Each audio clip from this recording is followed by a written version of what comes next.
saya Imade Kusatria Wiguna.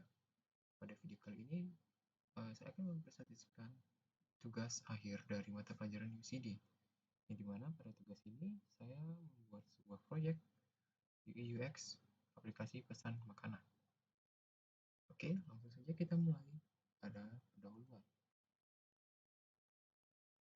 Umumnya saat kita memesan sebuah makanan atau minuman di restoran atau kafe, seorang pelayan itu biasanya datang menghampiri kita dan mencatat pesanan kita.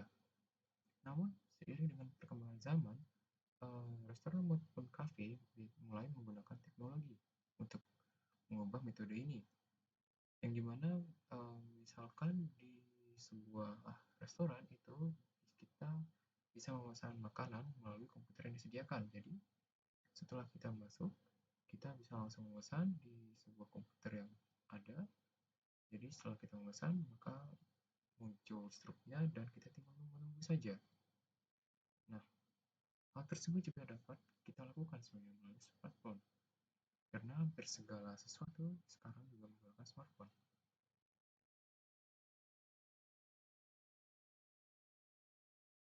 Sekarang kita masuk pada storyboard yang pertama. Pada storyboard itu kita menceritakan prosesnya kita dalam melakukan riset. Yang pertama adalah kita mulai dari ilustrasi yang pertama, di mana target kita adalah seorang remaja yang sering mengunjungi restoran. Mengapa remaja? Karena teknologi itu akrab dengan remaja atau orang dewasa lah. Sehingga target sasaran kita adalah mereka-mereka ini. Lalu setelah itu pengguna itu kita arahkan untuk duduk di kursi yang telah kita sediakan beserta dengan perangkat yang sudah terinstall dengan aplikasi tersebut. Setelah itu kita akan memberikan lembaran tes kepada pengguna dan meminta pengguna tersebut untuk melakukan tugas tersebut. Setelah itu kita akan memperhatikan tingkah laku pengguna dan arah mata mereka. Yang di sini kita menggunakan untuk memonitornya itu menggunakan kamera dan juga share screen dari perangkat tersebut.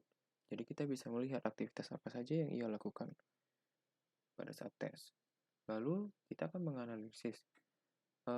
Pada saat tes tersebut, kita bisa nanyakan apakah ada kesulitan dalam melakukan tugas-tugas tersebut. Terus apa saja kendala yang dihadapi. Terus saran apa saja yang mungkin bisa membantu desain tersebut. Dan juga kita menghitung berapa lama waktu pengerjaannya. Nah, setelah tes tersebut berakhir, kita berikan reward kepada pengguna tersebut karena telah membantu kita dalam uji riset pengguna dan mintalah saran dalam pengembangan aplikasi tersebut. Siapa tahu biasanya pengguna lebih tahu nih saran apa saja yang mungkin bisa membantu aplikasi tersebut. Selanjutnya kita masuk ke use case. Yang pertama adalah UML dari use case. Di sini di sisi user itu bisa melakukan 3 hal. Yang pertama adalah mendaftarkan akun, yang kedua melihat peta lokasi kafe atau restoran, yang ketiga adalah memesan makanan dan minuman. Selanjutnya adalah use case dalam melakukan pemesanan. Yang pertama adalah pengguna duduk di meja yang sudah tersedia beserta perangkat yang sudah terinstall aplikasi pemesanan seperti yang tadi. Yang kedua adalah pengguna akan diberikan beberapa tugas terkait dengan aplikasi, terutama pemesanan. Yang ketiga adalah perhatikan mata pengguna dan tingkah pengguna saat melakukan serangkaian tugas dengan menggunakan kamera CCTV dan share screen tadi. Yang terakhir adalah pengujiannya setidaknya memakan waktu maksimal 5 menit. Ya, kita batasi waktunya maksimal setidaknya sampai 5 menit dalam mengerjakan tugas. Setelah itu kita akan menganalisis. Yang terakhir adalah persona. Dari riset-riset tadi, maka kita mendapatkan persona yang dimana aplikasi pemesanan ini membantu proses pemesanan. Namun kita tidak bisa bergantung selamanya pada aplikasi ini karena jika pengunjung yang datang itu sangat banyak, hal ini tentu akan membantu. Namun jika tidak, Sepertinya aplikasi ini tidak begitu dibutuhkan gitu. Namun dengan aplikasi ini, pekerja hanya fokus mengantarkan pesanan sesuai urutan, dan pekerja di dapur dapat bekerja secara efisien karena pesanan sudah disesuaikan dengan urutan dan banyaknya pesanan.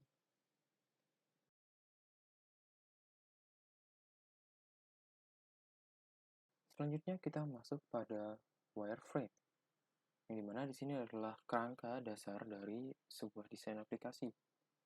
Kita mulai dari yang pertama adalah bagian halaman loginnya.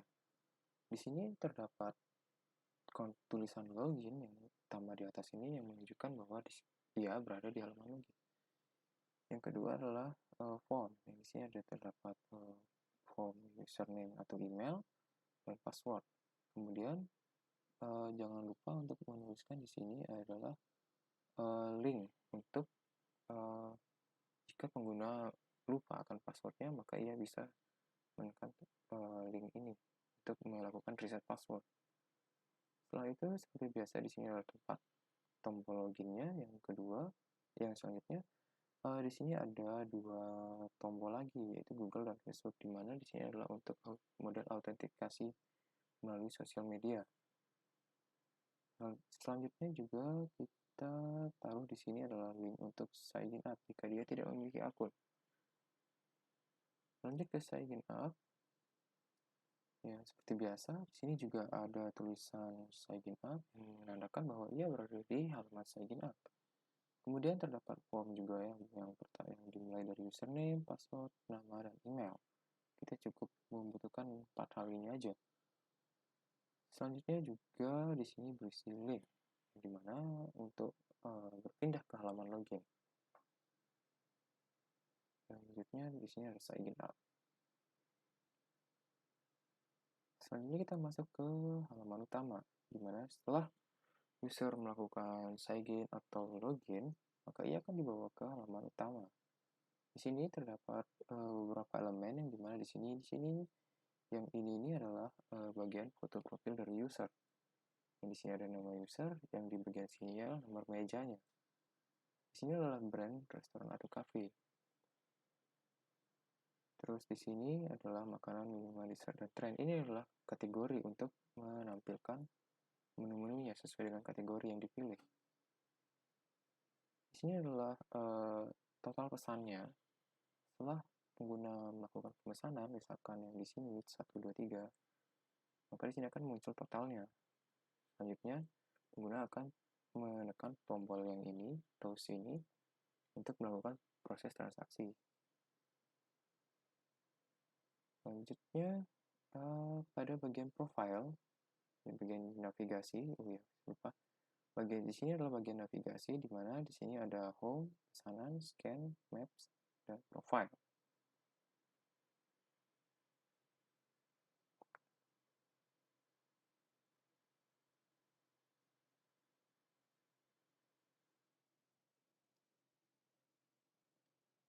Selanjutnya kita masuk ke bagian profile. Di bagian profile di sini terdapat yang pertama adalah bagian foto profile, kemudian ada bagian formnya juga, menunjukkan detail dari informasi akun tersebut, dan tombol update untuk melakukan pembaruan informasi, serta tombol logout. Umumnya logout ini memang biasanya di bagian profile. Selanjutnya adalah scan meja.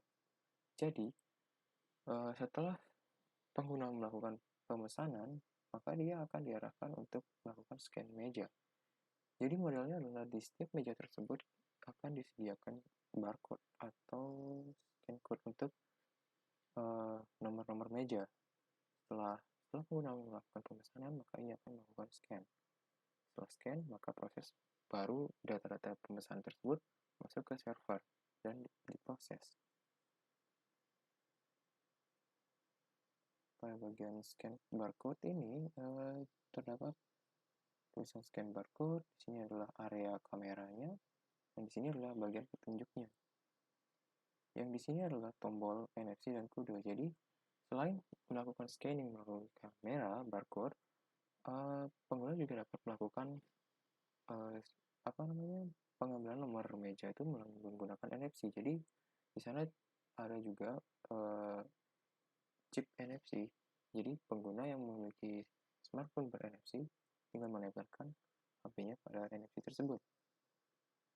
Namun jika kedua hal ini tidak bisa dilakukan, misalkan pengguna juga bisa melakukan penulisan kode secara manual. Nah, setelah itu jika berhasil atau gagal, maka akan muncul pop-up notifikasi bahwa transaksi tersebut berhasil atau gagal. Ini adalah daftar pesanan yang sebelumnya yang di sini. Setelah ini diklik, maka akan lanjut ke sini. Dan sini adalah untuk prosesnya. Nah, setelah berhasil, maka ia akan dibawa ke halaman daftar pesanan. Daftar pesanan ini pengguna dapat melihat pesanan apa saja yang sudah dipesan. Setelah itu, jika misalkan dia klik tombol yang pesanan satu ini, maka dia akan dibawa ke status pesanan. Di sini pengguna dapat melihat status pesanan mereka. Sama seperti kita misalkan kita membeli barang di online store. Di sana kan kita dapat men-tracking tuh dalam perjalanan sampai di mana barang kita. Ini adalah tampilan input kode. Jadi seperti yang tadi saya bilang, selain menggunakan scan barcode, kita juga bisa menggunakan kemasukan kode meja secara manual. Hal ini digunakan untuk mengantisipasi jika kedua hal ini tidak dapat dilakukan. Ini adalah bagian di mana kita menggunakan NFC untuk mengambil kode meja. Tampilannya tidak ada beda ketiga hal ini. Selanjutnya adalah Maps. Jadi, misalkan kita di suatu tempat itu kita ingin mengetahui di mana sih lokasi restoran atau kafe yang ingin kita tuju itu, kita bisa menggunakan bagian halaman Maps pada aplikasi tersebut. Jadi setelah kita menemukan lokasinya, kita bisa melakukan navigasi pada di sini. Nanti akan dibawa ke halaman aplikasi Maps masing-masing smartphone.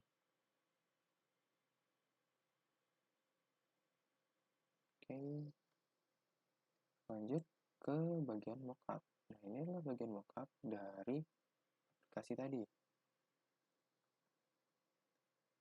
Kita gabung saja langsung dengan alat prototype-nya supaya lebih mudah.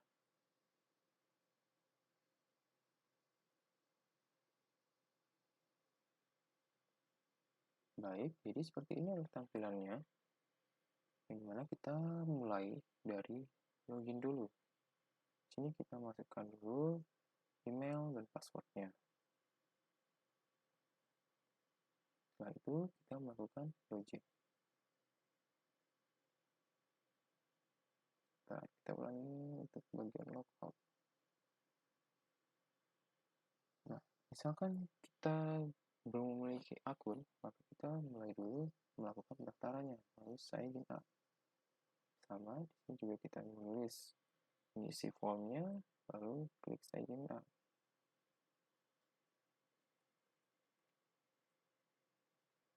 Nah, jika misalkan kita lupa dengan passwordnya, maka kita bisa melakukan klik link di sini. Kita akan melakukan recovery passwordnya. Oke. Lalu kita kembali lagi ke halaman utamanya. Setelah berhasil login, maka kita akan dibawa ke halaman ini. Ini kita bisa lihat, di sini adalah ada foto profil kita, di sini adalah nama kita, dan di sini nomor mejanya. Ini masih 0 karena belum terscan. Misalkan ini saya langsung simulasikan dari mockup tersebut. Jadi setelah kita memesan nih strawberry motor, dia akan muncul di sini toast up-nya. Lalu kita klik ini adalah total pesanannya. misalkan seperti ini, lalu kita klik pesan sekarang.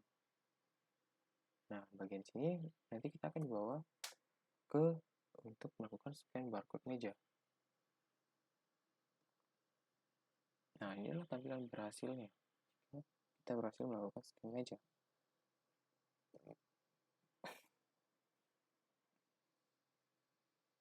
Ini adalah bagian status pesanan. Ini kita bisa lihat daftar pesanan kita dan baru status pesanan kita. Apakah baru sampai pesanan diterima, sedang diproses, pesanan diterima. Ini salah ini. Harusnya ini terpesan, selesai.